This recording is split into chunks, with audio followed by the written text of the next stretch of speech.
सफाई नहीं हुई है। तो यहाँ तो साफ तो किया। ये देखिए, सफाई तो हुई नहीं है। करता हूँ, तुम शांति रखो। देखो मेरा 2 ही हाथ है। तो मैंने कब कहा आपके 4 हाथ है? जरा शांति से ठीक से साफ कीजिए ना। तुम मुझे कह रही हो कि डांट रही हो?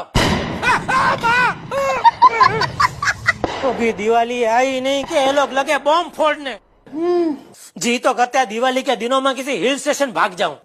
हाँ, चलो चलो जाते हैं। चलो चलते हैं। तुमको क्या है? वो दुकान चलाने के लिए फिर क्या गांव से तुम्हारी माँ को बुलाऊं? माँ को फोन करूं? हे भगवान, इसके रिपेयरिंग का खर्चा दिन ब दिन बढ़ता जाता है। बाप रे, ये बम के आवाज का क्या करूं? मेरे कान पक गए। एक काम करती